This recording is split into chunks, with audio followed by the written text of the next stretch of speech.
हरे कृष्णा। भारत के इतिहास में ऐसे कई प्राचीन मंदिर हैं जो अपने रहस्यों के लिए प्रसिद्ध हैं। ऐसा ही एक मंदिर है तिरुपति बालाजी का मंदिर। ये मंदिर खुद में कई अनसुलझे रहस्यों को समेटे हुए है जो वैज्ञानिकों की सोच से भी परे हैं। ये मंदिर भगवान विष्णु के अवतार वेंकटेश्वर को समर्पित है, लेकिन भगवान वेंकटेश्वर की मूर्ति किसी ने बनाई नहीं, बल्कि ये खुद ही प्रकट हुई है। यहाँ की मान्यता यह भी है कि भगवान की मूर्ति के हृदय पर माता लक्ष्मी की छवि देखने को मिलती है। वहां के पुजारी बताते हैं कि मूर्ति को हर समय पसीना आता है, जिसे हम समय समय पर साफ करते रहते हैं, जबकि मंदिर के गर्भगृह में कई सारे पंखे लगे हुए हैं। मूर्ति के बालों का भी एक रहस्य है कि वह कभी उलझते नहीं हैं और देखने में बिल्कुल असली लगते हैं। इस रहस्यमय मंदिर का निर्माण किसने और कब कराया था, इसकी जानकारी भी आज तक किसी को नहीं है। भगवान वेंकटेश्वर की मूर्ति से समुद्र की लहरों की आवाजें आती हैं, जबकि मंदिर के आसपास कोई समुद्र या नदी नहीं है। यहाँ भगवान वेंकटेश्वर खुद कर्जे में है। आखिर इनके पीछे की कहानी क्या है? इस मंदिर में बनने वाली सामग्री का सामान यहाँ से 23 किलोमीटर दूर एक गांव से आता है और इस गांव में किसी भी बाहरी व्यक्ति के जाने पर रोक है। ये सामग्री कब, कौन, कैसे लेकर आता है, यह भी एक रहस्य है। इस मंदिर में केश दान करने की प्रथा भी है। इस मंदिर से एक और रहस्य जुड़ा है। भगवान वेंकटेश्वर के सामने एक दिया जलता रहता है। ये दिया ऐसे ही कई वर्षों से जलता आ रहा है, लेकिन हैरान करने वाली बात यह है कि ये दिया बिना घी तेल के निरंतर जलता रहता है। इस मंदिर में दर्शन करने के लिए भक्तों को प्रसाद में एक लड्डू दिया जाता है, लेकिन यह लड्डू बाकी लड्डुओं से काफी अलग होता है। ऐसे ही कई अनगिनत रहस्य इस तिरुपति बालाजी मंदिर से जुड़े हैं। आज हम इन्हीं रहस्यों को उजागर करेंगे। तो चलिए शुरू करते हैं। भगवान की मूर्ति यहाँ प्रकट कैसे हुई थी? इसकी एक पौराणिक कथा है। आदिकाल में पृथ्वी पर जल ही जल था, यानी पैर रखने के लिए कोई जमीन नहीं बची थी। कहते हैं कि ऐसा इसीलिए हुआ क्योंकि पवन देव ने भारी अग्नि को रोकने के लिए उग्र रूप से उड़ान भरी, जिससे बादल फट गए और बहुत बारिश हुई और धरती जलमग्न हो गई। धरती पर पुनः जीवन का संचार करने के लिए श्री हरि ने तब आदि वराह अवतार लिया। उन्होंने अपने इस अवतार में जल के भीतर की धरती को ऊपर तक अपने तुस्क का उपयोग करके खींच लिया। इसके बाद पुनः ब्रह्मा के योग बल से लोग रहने लगे और आदि वराह ने तब बाद में ब्रह्मा के अनुरोध पर एक रचना का रूप धारण किया और अपने बेहतर आधे 4 हाथों वाली भूदेवी के साथ कृत चला विमल पर निवास किया और लोगों को ध्यान योग और कर्म योग जैसे ज्ञान और वरदान देने का फैसला किया। कलयुग के प्रारंभ होने पर आदि वराह पृथ्वी छोड़कर अपने लोक चले गए, जिसके चलते ब्रह्मा जी चिंतित रहने लगे और नारद जी से विष्णु जी को पुनः लाने के लिए कहा। देव ऋषि नारद एक दिन गंगा के तट पर गए, जहां पर ऋषि इस बात को लेकर भ्रम में थे कि हमारे यज्ञ का फल त्रिदेवों में से किसको मिलेगा। नारद जी ने उनकी शंका का समाधान हेतु महर्षि भृगु को यह कार्य सौंपा। भृगु ऋषि सबसे पहले ब्रह्मा के पास गए। उन्होंने ब्रह्मा को नमस्कार नहीं किया, बस जाकर वहीं खड़े हो गए। उनके अपमानजनक व्यवहार से ब्रह्मा क्रोधित हो गए, लेकिन पुत्र प्रेम ने उन्हें शांत कर दिया। इसके बाद महर्षि शिव जी के पास पहुंचे। भगवान शिव ने जैसे ही महर्षि भृगु को आते देखा, वे प्रसन्न हो गए और महर्षि का आलिंगन करने लगे। परंतु महर्षि ने भगवान शिव का आलिंगन स्वीकार नहीं किया और कहा, महादेव, आपने सदैव ही धर्म की मर्यादा और वेदों का उल्लंघन किया है। आप दुष्ट राक्षसों और असुरों को जो वरदान देते हैं, उनके कारण सृष्टि को कई बार संकटों का सामना करना पड़ा है। इसीलिए मैं आपका आलिंगन स्वीकार नहीं करता। उनके कठोर शब्दों से भगवान शिव क्रोधित हो गए। माता पार्वती ने भगवान को शांत किया। अंत में महर्षि वैकुंठ पहुंचे, जहां माता लक्ष्मी भगवान विष्णु के चरण दबा रही थी। महर्षि ने क्रोध में भगवान विष्णु की छाती पर लात मारी। विष्णु जी ने शांतिपूर्वक महर्षि से क्षमा मांगी और उनके चरण दबाए और कहा, आपके चरण कोमल हैं, मेरा हृदय अत्यंत कठोर है, कहीं आपको चोट तो नहीं लगी? भगवान विष्णु की सहिष्णुता और विनम्रता देखकर महर्षि भृगु ने सभी ऋषियों को उत्तर दिया कि उनके यज्ञ का फल हमेशा भगवान विष्णु को समर्पित होगा।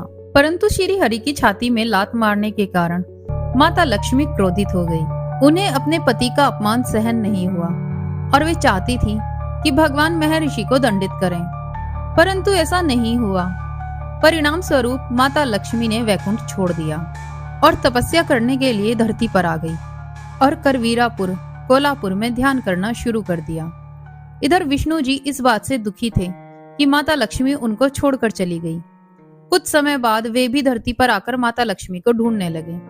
जंगल और पहाड़ियों पर भटकने के बाद भी वह माता लक्ष्मी को खोज नहीं पाए। आखिर परेशान होकर विष्णु जी वेंकटाद्रि पर्वत पर एक चींटी के आश्रय में विश्राम करने लगे। यह देखकर भगवान शिव और ब्रह्मा जी ने उनकी सहायता करने का फैसला किया। वे गाय और बछड़े का रूप धारण कर माता लक्ष्मी के पास गए। देवी लक्ष्मी ने उन्हें देखा और उस वक्त सत्ताशीष शासक को उन्हें चोल राजा को सौंप दिया। राजा ने उसे चरवाहे को सौंप दिया, लेकिन एक दिन गाय ने दूध देना बंद कर दिया। गाय अपना सारा दूध पहाड़ी पर जाकर भगवान विष्णु को पिला देती थी। चरवाहे ने कहा, महाराज, जो गाय और बछड़ा जंगल में मिले हैं उसने अब दूध देना बंद कर दिया है।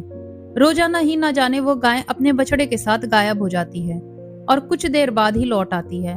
महाराज ने चरवाहे को गाय पर नजर रखने के लिए कहा। चरवाहे ने गाय का पीछा किया तो देखा कि गाय अपना सारा दूध चींटियों की उस बांबी में गिरा देती है जिसमें भगवान विष्णु विश्राम कर रहे थे, जिससे भगवान विष्णु दूध पी सके और उनकी भूख मिट सके। चरवाहा सब देख लेता है और गुस्से में आकर गाय की तरफ कुल्हाड़ी फेंक देता है, लेकिन तभी भगवान विष्णु प्रकट होते हैं और गाय को बचाने में वह कुल्हाड़ी उनके माथे पर लग जाती है। कुल्हाड़ी से लगे चोट का निशान आज भी भगवान वेंकटेश्वर की मूर्ति पर है। भगवान को कुल्हाड़ी लगते ही सेवक भागकर राजा के पास गया और उसने सारी बात राजा चोल से कही।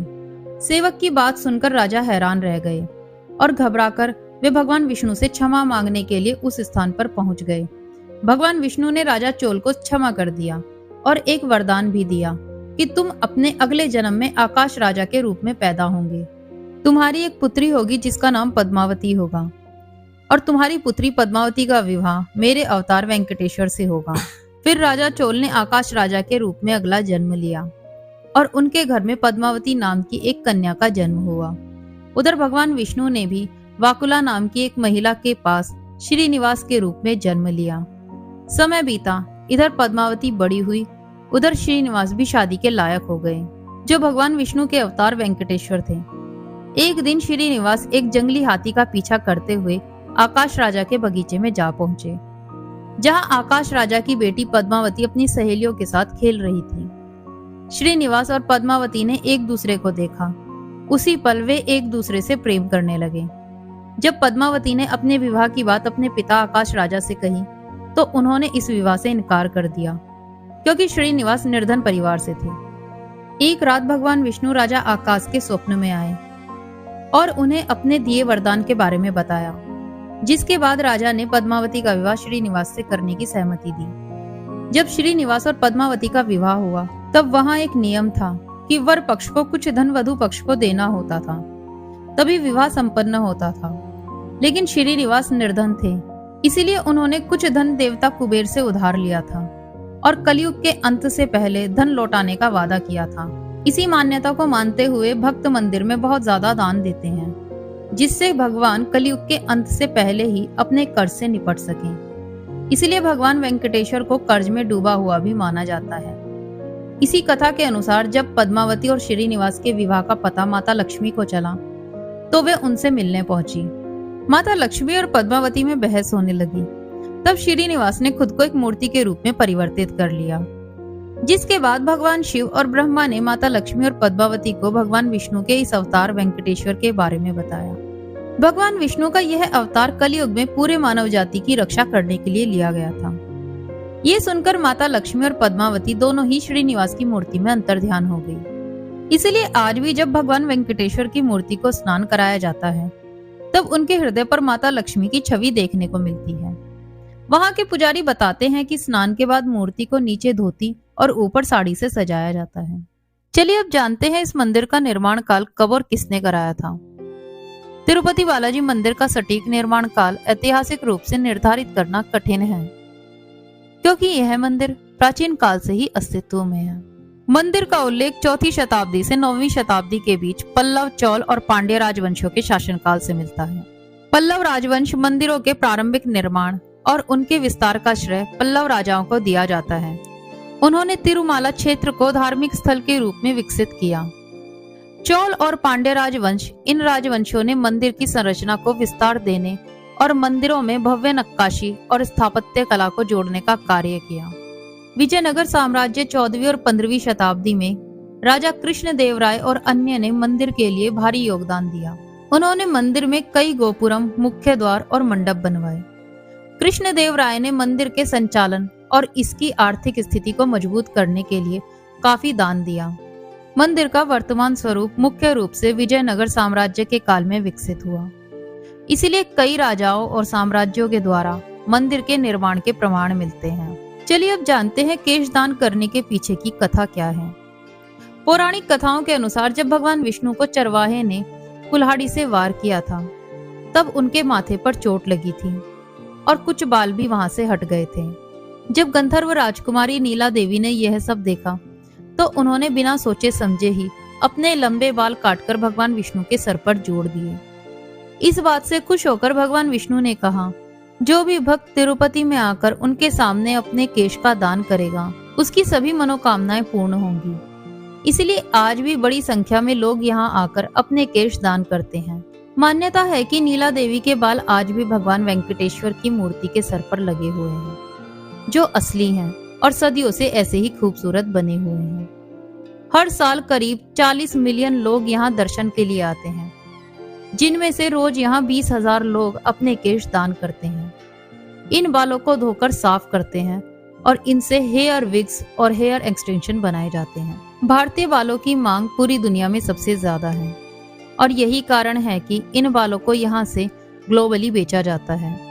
हर महीने इस मंदिर का ट्रस्ट इन बालों से लगभग 20 लाख रुपए महीने तक कमाता है। इन पैसों का इस्तेमाल चैरिटी और बाकी सोशल वर्क्स के लिए किया जाता है। परंतु सिर्फ यही नहीं, और भी कई रहस्य हैं जो इस मंदिर की दीवारों में छिपे हुए हैं। मंदिर परिसर में पंखे हर समय चलते रहते हैं, क्योंकि बालाजी को बहुत गर्मी लगती है और यही कारण है कि उनकी प्रतिमा हर समय पसीने से गीली रहती है। पंडित थोड़ी थोड़ी देर बाद कपड़े से मूर्ति को पोंछते रहते हैं, लेकिन फिर भी यह कभी पूरी तरह से नहीं सूखती और थोड़ी देर बाद बालाजी के शरीर से गर्मी के कारण फिर से पसीना टपकने लगता है। सिर्फ यही नहीं, बालाजी की प्रतिमा से हर समय ऐसी आवाजें आती हैं जैसे समुद्र की लहरें जोर जोर से किनारों से टकरा रही हों। लोगों का मानना है कि यह इस मूर्ति के जिंदा होने का प्रमाण है। बालाजी के चरणों से वैकुंठ की एक नदी बहती है, विराजा नदी, और मंदिर में बना कुआं भी इसी का हिस्सा है, जिसे बोमल भावी कहा जाता है। इन्हीं कारणों से लोगों को विश्वास होता है कि यहाँ सच में श्री विष्णु का वास है। इसलिए इसे कलयुग का वैकुंठ भी कहा जाता है। जिस गांव से इस मंदिर में चढ़ाने वाली प्रत्येक चीज आती है, उस गांव का नाम ना तो किसी ने सुना है और ना ही उसे कोई ढूंढ पाया है। इस गांव को खोजने का प्रयास बहुत से लोगों ने किया, लेकिन ये आज तक एक रहस्य ही बना हुआ है। तिरुपति बालाजी मंदिर की जगह 7 पहाड़ियों से मिलकर बनी है, जिसे शेषनाग का रूप भी माना जाता है। तिरुपति बालाजी मंदिर में भगवान वेंकटेश्वर की प्रतिमा स्थापित होने के बाद पुजारियों को समझ नहीं आया कि प्रभु को भोग में क्या अर्पित करें। उसी समय एक बूढ़ी माँ लड्डुओं का थाल लेकर आई और कहा कि यह लड्डू की थाली प्रथम नैवेद्य के रूप में स्वीकार करें। पुजारियों ने वो लड्डू भगवान को अर्पित किए और फिर प्रसाद स्वरूप ग्रहण किए। लड्डुओं का स्वाद इतना अद्भुत था कि पुजारी भी हैरान रह गए। तब उन्होंने बूढ़ी माँ से लड्डू बनाने का तरीका पूछा।